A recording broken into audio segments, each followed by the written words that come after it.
Live from the 409, sponsored by MCT Credit Union, it's the 409 Sports Blitz on 12 News. Well, welcome to Week 6 of the 409 Sports Blitz. I'm Nick Canizales. Holton Pepper and Brandon Roddy have the night off. So, look, we have a jam-packed show for you. So let's not waste any time here and get to our game of the week between LCM and Hardin-Jefferson. Game of the week. Well, the Bears came into the season picked to finish second in District 10 4A Division II, while the Hawks were picked 6th. So somebody is going to leave Hawk Stadium 2-0. And in the driver's seat, LCM came in as a 4-point favorite.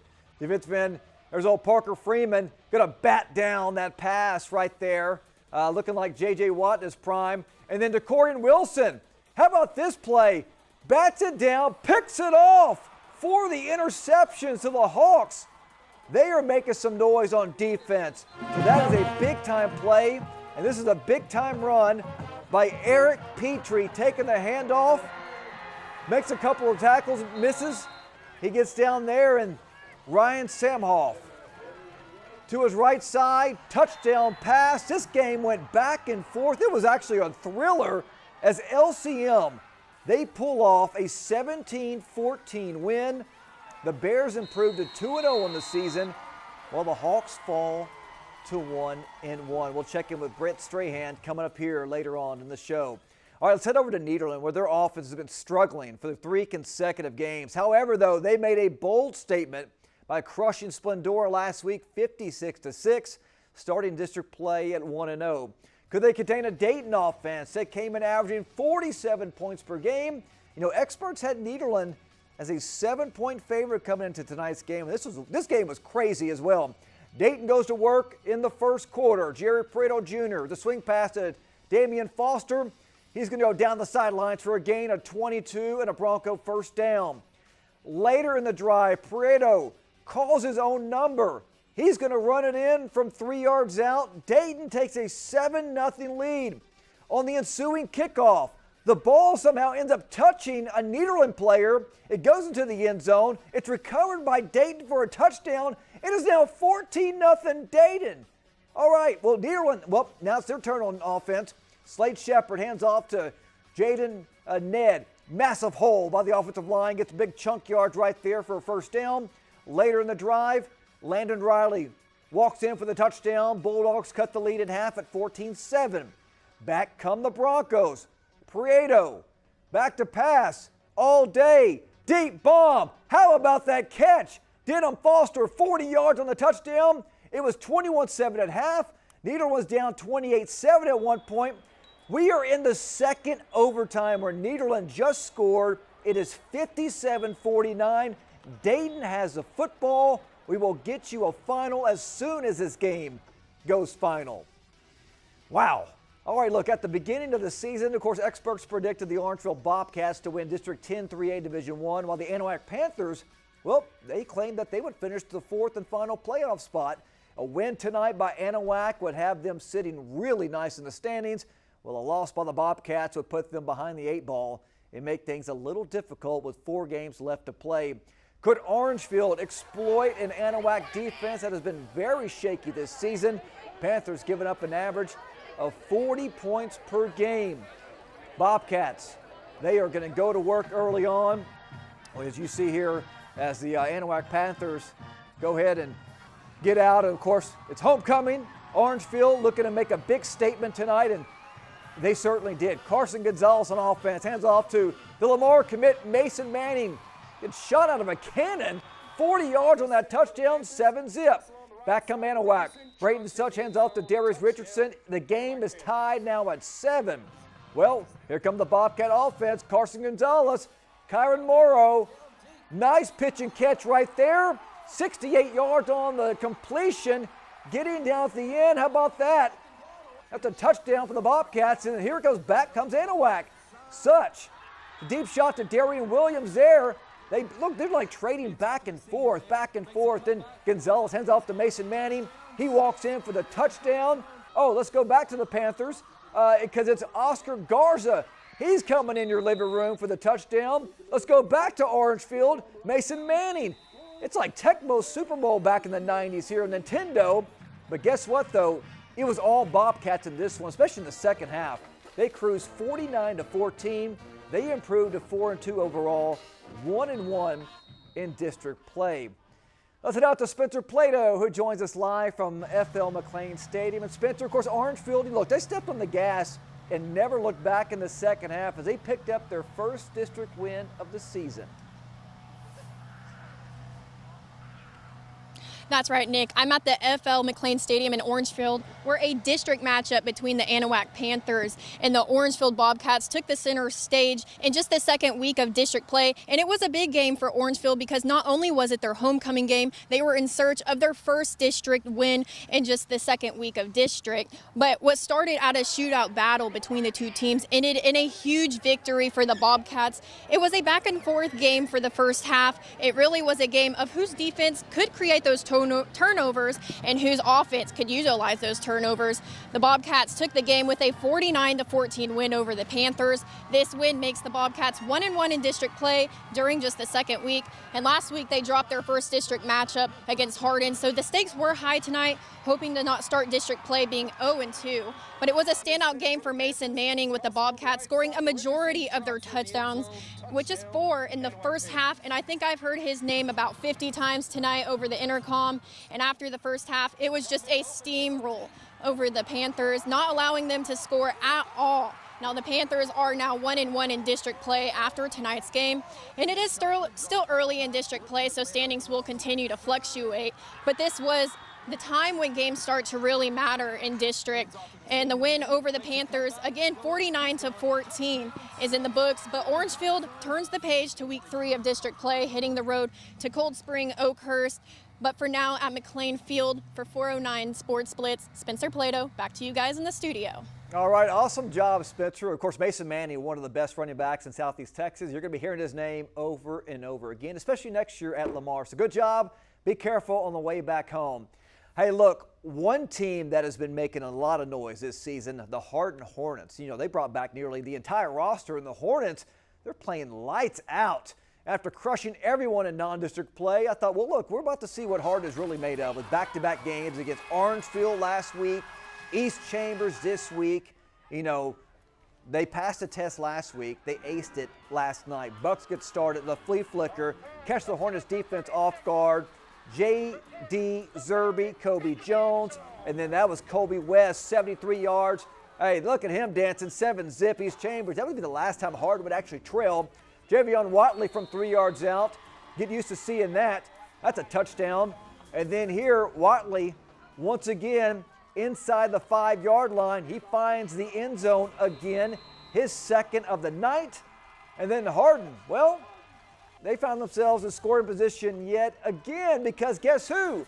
It's Watley getting the rock again. Another touchdown. That first half lead just grew and grew and grew. And, yeah, just before the half, who do you give it to? Yeah, well, might as well give it to Watley, because why not? He's going to do it again. They led big at the half, never looked back. The Hardin Hornets, how about them? 43-21 is your final.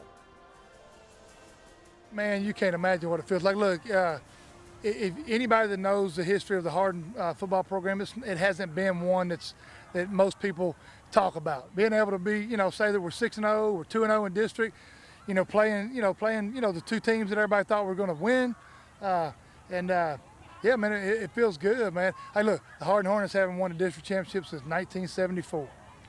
That's 50 years ago. We know we got some really good teams in our district that we're going to get everybody's, best shot from here on out. And, hopefully these guys can stay humble and put together some, another good game next week. The Hardin Hornets improved to 6-0 on the season. More importantly, 2-0 in district play. They're going to take on Buna next week, while East Chambers will face the Anahuac Panthers. Coming into the season, Huffman, well, they were picked to win District 4A Division I, 10-4A Division I, I should say. So far, they've looked the part. On the flip side, the Lumberton Raiders, well, they were picked to finish 5th, and they lost their district opener to Bridge City last week. Could the Raiders pull off the upset where they were 2 touchdown underdogs? Lumberton, they played with their hair on fire in the first half. Chase Williams plows in from a yard out, 7-zip Lumberton. Later in the first, it's Chase Williams. Takes the pitch, goes around the left side, hits the pylon. Officials say no touchdown. So Raiders go to work at the 1-yard line. It's Nick Craddock who bulldozes his way in for the touchdown. We now have a 14-0 game. Yeah, Lumberton, they were underdogs by 14 points. Well, guess what? To the second quarter, Chase Williams, the handoff, going to rumble 24 yards into Huffman territory. It is 1st and 10 Lumberton. For a few plays later, Nolan Mitchell bootlegs to his right, finds a wide open Mason Klein. He's going to sprint 18 yards before being knocked out of bounds at the 5-yard line. So Lumberton now at the 3-yard line until Williams gets the handoff again. Going to dive in for the touchdown. It was 24-6 at the half. How about this? 45-22, the Lumberton Raiders. You talk about a statement. That is a big statement win at home over Huffman. So congratulations to those Lumberton Raiders. Hey, look, we want to tell our NBC viewers to flip over to ABC 12 to see the rest of our 409 Sports Blitz. We're going to have way more action coming up after the break.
Welcome back to the 409 Sports Blitz. A final in that Dayton-Nederland game. Dayton wins 61-59 in 4 overtimes. Absolutely incredible. Let's stay in Class 5A. Number 3 P&G continues to perform extremely well on both sides of the football. Of course, last week the Indians led 42-0 at halftime against Lake Creek, rested their starters, and pretty much finished the game healthy, earning their first district win. Connor Bailey, awesome like always, passed for 277 yards and 5 first-half touchdowns. Tonight, they were going to have their hands full against a Huntsville team that was coming off a 17-point win over New Caney West Fork. How about that? It was P&G struggled early on, making a little mistakes here and there. That was an interception right there. And then Huntsville goes on offense, kind of calls his own number down the sidelines, gets pushed out of bounds at the 10-yard line. That is going to set up this. You can see it right there. P&G, well, I don't know if we got any more highlights. There we go. There is Huntsville to the left-hand side for a first down, but P&G goes back to work on offense. Big handoff there. Go up the middle. Let me tell you something. P&G was down big time at this point. I don't know what Coach Joseph said in the second half, but they outscored Huntsville 29-0. And let's take a look at the final, 39-29. The Indians roll in this one. Let's go out to Ebony Coleman, who joins us live from the reservation with Coach Joseph. I want to hear what Coach Joseph had to say at halftime because his Indians played incredible in the second half. That's right, Nick. You said it. I have head coach for P&G Indians, Jeff Joseph here. Coach Joseph, thank you again for joining us. Can you give me that score again tonight? 39-29. Okay. I want to know. I was here for first half. I heard the game while I was, in the car. What happened in that locker room to kind of made you guys turn it around and kind of turn up the heat for this the second half here? It wasn't a ton of different changes that we made in the locker room as far as the football was concerned. We just talked about the need to attack when you got your back against the wall and to be able to be resilient. And we were in a tough position at halftime, down 2 scores, and they were getting the ball to start the second half, and we knew we had to come out and get a stop and really change our mentality more from on our heels to attacking them and forcing the issue a little bit more. Yeah. Now, Coach, you guys had some good plays in the first half. I know that particularly I saw number 27, Tyson. He scored a touchdown. You guys had a few touchdowns, right? Yeah, Tyson had a big night. He had a big night thanks to the guys in front of him, our offensive line. They did a great job of blocking. Our coaches did a great job with our run game plan and making adjustments to lean on that run game a little bit more because it was really effective for us throughout the game. Tyson finished with, I think, just over 300 yards, somebody told me, but really a great effort by him. How do you feel like you guys are doing so far in the season? I think we're about halfway through now, right? Yeah, that was game 5, and we're 5-0, so there's not going to be many complaints right now. We still have plenty of room for growth, and I think that's exciting and encouraging. But a game like tonight's going to hopefully instill a little bit of confidence that no matter what situations you're in, we're going to keep battling and fighting back. Yes, sir. Next week you guys have the Splendora, right? Mm-hmm. What type of strategies are you guys lessons take tonight to that away game? Yeah, we'll look at Splendora tomorrow, and we'll start with our coaches with our planning tomorrow and Sunday, and then we'll focus on that tonight. We're probably just going to enjoy our win here and use it to build off of, and it's a testament to our kids and their heart and their resilience and their toughness that we were able to come out and win a game like this after being down at halftime. Enjoy the weekend, Coach. Yeah, thank you so much. Anything else you want to add about this? No, ma'am, not at all. All right. Thank you. All right, back to you guys. Thank you so much. All right, guys, head coach here Jeff in Fort Joseph. Neches at the reservation. I'll see you guys back tonight. Okay, well, be careful, Ebony, on the way home. Incredible for P&G. Of course, they were down at halftime. In the second half, they came out guns blazing and pulls out the big win and stays undefeated overall and also in district play.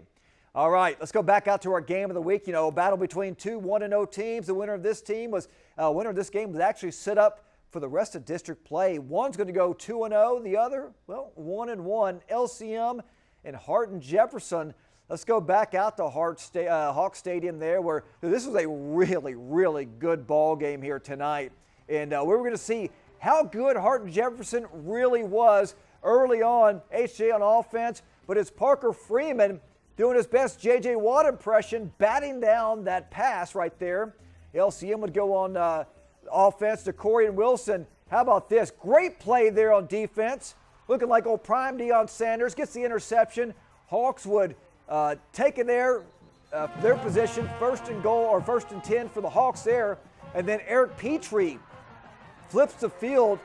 Big run right there. A few plays later, Ryan Samhoff delivers the touchdown pass on his right side. This was back and forth in the second half, especially in the fourth quarter. But LCM comes from behind. They win 17-14. Let's go out to Brett Strahan. He joins us live from Hawk Stadium. And Brett, I'll tell you what, this game had fans' hearts racing, especially in the second half. Yeah, Nick, a battle's the best way to describe it. It seemed like at any given time, an inch could have decided this one. And that's how a lot of especially in the first half, that's how a lot of these drives ended. Offense would be moving the ball. Either offense would be moving the ball pretty easy across the field. Then they'd get in that red zone, and every drive ended with either 3rd and short, 4th and inches. They brought out the chains a couple of times, but defenses were absolutely just bowing up. And they were making it hard to score. Now, both these teams, we know, they wanted to come in and run the ball. They have 2 great backs in Jalen Morris for LCM and Eric Petrie for HJ. Both these backs are very explosive. They like to get him the ball, and they make things happen. But these defenses, they were smothering them a bit. Both defenses were really, really making it hard to get going on the ground. LCM and HJ, both of them, they did have some success through the air, especially early on. And LCM at the end of the half wound up kicking a pretty far field goal, probably about 38 yards. And I'm not going to lie, the kid looked like he had a leg for about 50 on that one. So that put them up 10-7 going into half. And HJ came back out, looked to respond, and they did. And they just kept battling. It was a cloud of dust kind of football game, just very scrappy all the way through. Now, this LCM team, they moved to 2-0 in district after going 1-3 in non-district play. After going, 1-3 in non-district play. So it was a bit of an upset here tonight, but this LCM team, they are not the same team. They had a lot of injuries going into the prior to this, and they have a lot of guys coming back. They're still missing their star quarterback. He still hasn't been seen. But Jackson Stroh has looked fantastic manning the helm from them. And he made a couple of huge plays here tonight. But, they have another battle coming up here against Livingston, who HJ actually beat pretty handedly. And as far as HJ goes, they're going back to the drawing board, falling to 1-1 in district. But things are definitely not out for them. This district is wide open, and don't sleep on LCM. Thanks, guys. Brett Strahan, Hardin-Jefferson. All right, Brett, nice job there. Yeah, this district is wide open. And, of course, Hardin-Jefferson. Look, this is not the Hardin-Jefferson team from years ago. They have made significant progress, and they could be battling for that fourth and final playoff spot or even higher than that. All right, let's take a look at some scores from around Southeast Texas tonight. Evadale goes on the road, knocks off West Hardin 35-21. How about the Deweyville Pirates dropping 50 tonight against Coleman Hill? 50-16 is your final in this one. Newton Eagles, well, they do this pretty much every single week. They roll tonight 54-0 over New Waverly. And Beaumont Kelly picks up a road win tonight over Bay Area Christian. 39-22 is your final in that one. All right, now it's time for our Band of the Week. So congratulations to the Hardin-Jefferson Hawks. Take a listen. Band of the Week.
Nice shout out there for the Hardin-Jefferson cheerleaders. Welcome back to the 409 Sports Blitz.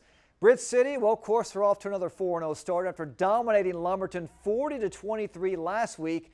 Abraham Mungia, remember him? You know, he was our play of the week. Yeah, on another level, catching 11 passes, 229 yards and 3 touchdowns, earning our play of the week. Well, tonight the Cardinals went back to work against a Vidor team. Man, they're looking for their first win of the season. Come on now. Look, the biggest issue with Vidor is pretty much their defense. The defense has given up 40 points or more in every single game this season. Could that come to an end tonight? Blitz City kicking off. Landon Jones with the return for the Vidor Pirates. He's going to have a really good return. Brings it all the way out to the 30-yard line. So good starting field position. Do they march all the way down? And Rylan Chesser pushes through to get the Vidor on the board. And for their first touchdown, 7-0. So then, Blitz City goes back to work. Hudson Hoffman throws into the end zone. Braden Frederick for the Cardinal touchdown. We are tied at 7. Blitz City, after a Vidor punt, Hoffman back to pass. Looking, great protection, throws it deep. Luke Nelson, great dive, great jumping ability, great catch. That's another Cardinal touchdown. It's 14-7. Now, how about one more time? Hoffman to the end zone, to Frederick again. Look at that. Really, really nice play, great execution. Blitz City Cardinals, they go on to win, and they are still undefeated. 48-17 is your final in this one. Good road win for the Cardinals.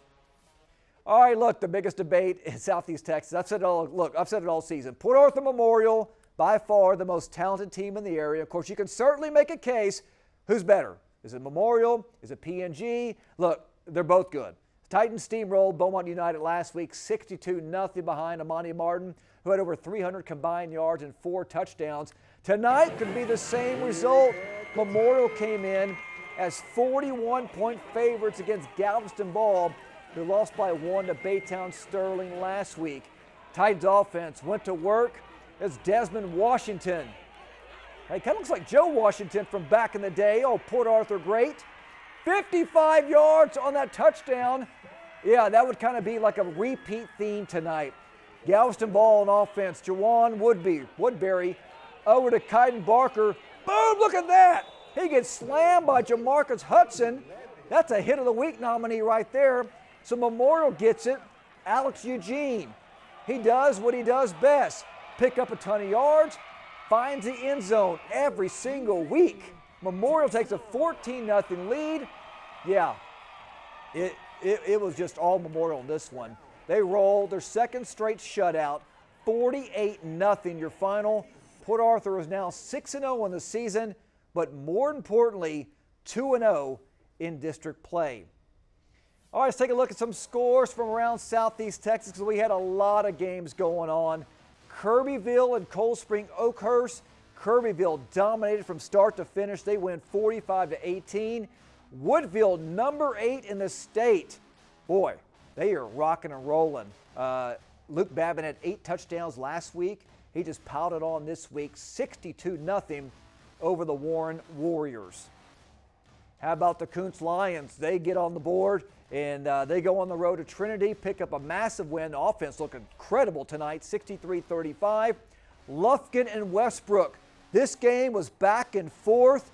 Lufkin picked to win their district. Westbrook playing out of their minds this season. They go to overtime. Lufkin scores. Westbrook cannot do it. In Lufkin, they pull off a 6-point victory, 26-20 over the Bruins. All right, now it's time for my favorite part of the show. It's time for Hit of the Week. Hit of the Week, sponsored by First Security Bank. And that Hit of the Week, we go back to Port Arthur because this guy we just saw, Jamarcus Hudson, sign him up, WWE. That is our big Hit of the Week. Look at this. It's like Goldberg. Boom! Takes him down. 1, 2, 3. He's a new champion. Titans are champions. They're undefeated. They win again. Another shutout, 48-0. They are on a roll, and we are on a roll here on the 409 Sports Blitz. We'll be right back in just a bit.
Orangeville Bobcat cheerleaders had a lot to cheer about tonight as the Bobcats they rolled big tonight. All right, look, we had some big games tonight, some wild games tonight, comebacks tonight. So let's go. Oh, there goes my controller there. Let's go to Nederland. Look, like we said earlier, man, their offense was struggling for 3 straight games. They had made a bold statement last week over Splendora, scoring 56 points. Could they do that tonight against Dayton? Could they hold Dayton's offense? Dayton's offense has been explosive. They averaged 47 points per game. So Nederland was a 7-point favorite coming into this game. Dayton, you know, like we mentioned, they scored bunches. Big swing pass to Damian Foster. That was a gain of 22 on the play. And then Prieto, quarterback draw, calls his own number. He runs in from 3 yards out, so the Broncos raced out to a 7-0 lead. And then on the ensuing kickoff, you know, Dayton kicks off. It's touched by a Nederland player, and then Nederland kind of lets it roll into the end zone. Dayton jumps on it for a touchdown, so it's 14-zip before you even know it. Nederland goes on offense. This is Landy Riley. Well, first of all, this is Jaden Ned, who gets a big run there, and then Jaden Riley goes in for the touchdown. That cut it to 14-7. Dayton would come back as Jerry Prieto Jr. would hit Denham Foster for a 40-yard bomb. They led 28-7 at one point. Then Nederland came back, tied it at 42. They went into 1 overtime, 2 overtimes, 3 overtimes. In the 4th overtime, Dayton pulls off a stunner, 61-59, in a Big 12 track meet, which was absolutely crazy. Wow, game of the night right there. All right, we talked about Orangeville. We saw the cheerleaders, you know. So at the beginning of the season, the experts predicted the Orangeville Bobcats to win District 3A Division I, while the Anahuac Panthers would finish 4th in the final playoff spot. Of course, a win tonight by Anahuac would have them sitting really nice in the standings. A loss by the Bobcats would put them behind the 8 ball with 4 games left to play. But could Orangeville exploit that Anahuac defense that has been very, very shaky the entire season? You know, they were giving up an average of 40 points per game. We know what Orangeville can do. Orangeville has the talent. They have an outstanding running back in Mason Manning going to Lamar next year. You've heard his name all season long. Well, you heard his name all night tonight. Mason Manning, 40-yard touchdown run. That's one of many touchdowns on the night. Anahuac would come back, Such to Darius Richardson to tie the game at 7. It was like a kind of a tennis match back and forth.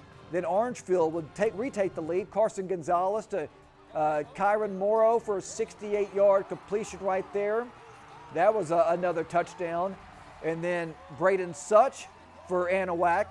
He would complete this big pass to Darian Williams. I'll tell you what, it went back and forth and back and forth. Of course, Mason Manning would punch it in a couple of more times. There he is right there. But in the end, it was all the Bobcats, 49-14. They improved to 4-2 overall, 1-1 in district play. Now, how about this game here? Huffman-Hargrave, you know, they were picked to win district as well. District 10 4A Division I, and so far they have looked the part. The flip side, Lumberton, they were picked to finish 5th. They lost their district opener against Bridge City last week. They were 2 touchdown underdogs tonight. Could they pull the upset? They started off extremely hot. Chase Williams plowed in from a yard out. It was 7-zip Lumberton. And then Williams again on the pitch. He goes to the left side, gets down to the 1-yard line. You know, we thought he was in. He hit the pylon. Referees say, nope, it's down at the 1. Then Nick Craddock comes in. He bulldozes his way in for the touchdown. So it was 14-0 at that point. And then Lumberton, they give it to Chase Williams again. Man, that defense is playing solid tonight. Williams rips off a run of 24 yards in the Huffman territory. So it was 1st and 10. Lumberton, a few plays later, Nolan Mitchell. He's going to run the old bootleg. He's going to run to his right side, finds a wide open Mason Klein out of the backfield. That's good for 18 yards and a first down. They get knocked out of bounds at the 5-yard line. Williams again for the second time for the touchdown. Lumberton led 24-6 at the half. Look at this final score. Lumberton, again, they were 2 touchdown underdogs coming into this game. massive statement at home. 45-22 is your final, so big win by Lumberton tonight. All right, now it's time for our play of the week. Play of the week. Our play of the week is, well, our game of the week. Hardin-Jefferson. This is the old tip drill interception. How about that? Dude, this game was really exciting. Hardin-Jefferson had the lead late, a 14-10 lead late. LCM would come back, get that touchdown. They would win 17-14, but Hardin-Jefferson, again, this is going to be a fun district to watch. HJ, our play of the week. We are going to commercial break. We'll be right back on the 409 Sports Blitz after the break.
Welcome back to the 409 Sports Blitz. Let's go ahead and take a look at next week's game, and a lot of big games coming up in Week 7. Game of the week, might be the game of the year.